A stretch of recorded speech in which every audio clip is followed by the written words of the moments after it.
So much is happening right now, but this is good news that we now have 3 studies that all verify each other. But the bad news is people like Dr. Birx still haven't opened up their eyes to the truth.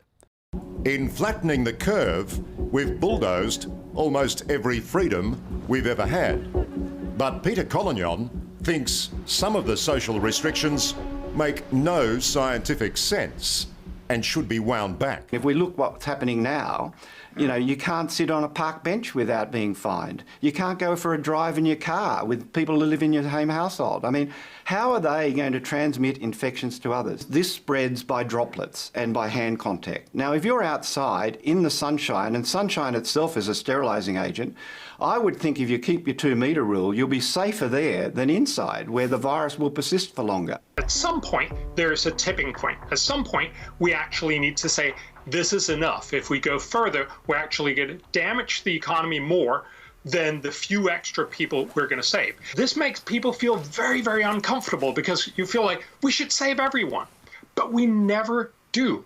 In a society, we always make trade-offs. 38 million cases of the normal flu and around 80,000 deaths there. Did you hear anything about it?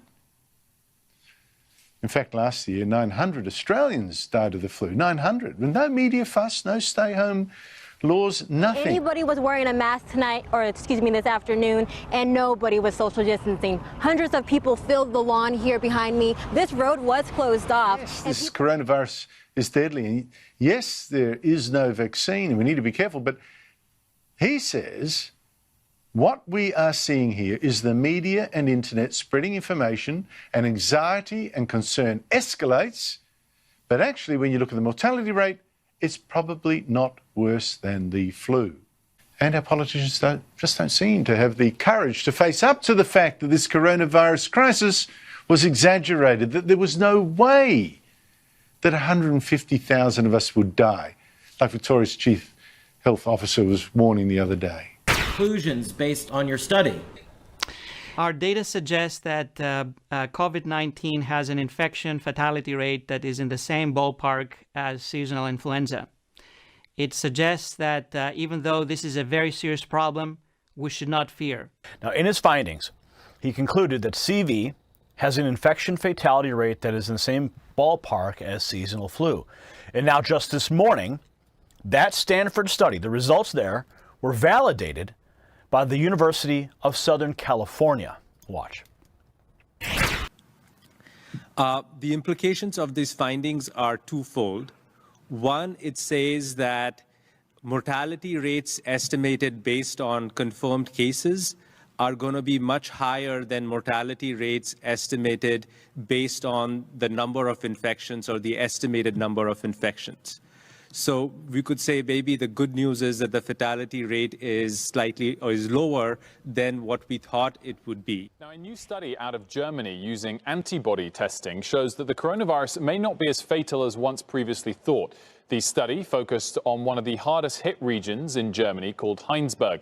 It found that 15% of the population had antibodies for the virus in this area, suggesting they'd had the disease already, with a mortality rate of 0.37%. That's less than 1/5 of the mortality rate considered in Germany as a whole. Joining us now, the scientist behind this research, Professor Heinrich Streeck.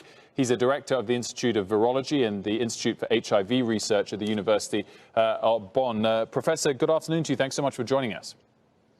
Good afternoon.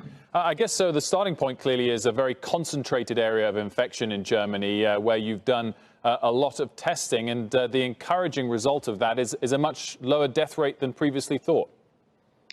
Yes, so what we did was a representative study within this area where we had a high prevalence of cases already. So it got hit pretty hard by COVID-19.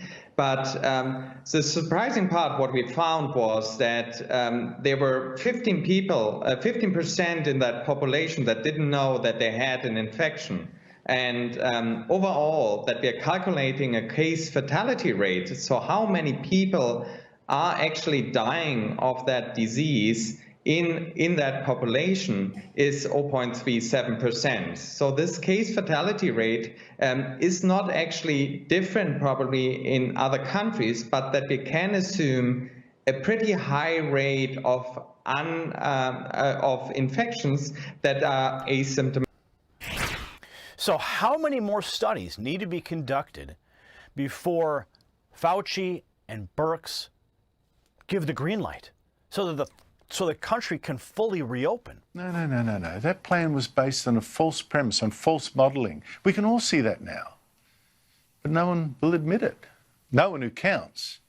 Meanwhile, Australians pay the price of this stubbornness. Like the 780,000 Australians who've just lost their jobs, or the students who can't go to school, or the families going crazy, locked up in their homes for weeks. What has happened to us, to our reason? Based on incorrect projections, completely wrong projections, projections that were pushed by radical doctors, people in the Gates Foundation, the World Health Organization, and now the American economy is crippled, and President Trump doing everything he can. But our media, so hateful to Trump, so driven by fundamental transformation. They want centralized government. They want an all-powerful president. They want Trump to be the one to pave these roads this way and then push him out and get in a Biden, a figurehead, who will surround himself with activists. This story from Red State News, they report that for the second time in a month, Joe Biden has now posited that the virus is an opportunity to fundamentally transform the country. He said the Band-Aid has been ripped off. He told that to CNN, that we have a voting system that needs to be revamped. He then goes on to blame the environment for the spread, something that doesn't make any sense. Let's watch. For it. We have an opportunity, Chris, to do so many things now to change some of the structural things that are wrong, some of the structural things we couldn't get anybody's attention on. Wow. In a sense, no pun intended, the Band-Aid's been ripped off here. Everybody now understands that we have a voting system that is not transparent and clear and available for everyone. Everyone understands that. Okay, hang on a second. You know, a voting system that's not transparent and clear. This is how they are using this crisis. They're opportunists. They're taking advantage of people who are afraid to push their sick, twisted socialist agenda so that they can make this nation into a third world despot. That's the agenda. That's what they want to do. Oh, they're pushing for this mail-in voting. Mail-in ballots? Oh, what an opportunity that is for fraud. Think about that. Collect all the ballots and throw all the Trump ballots away. Yeah, that's how they're going to steal the election.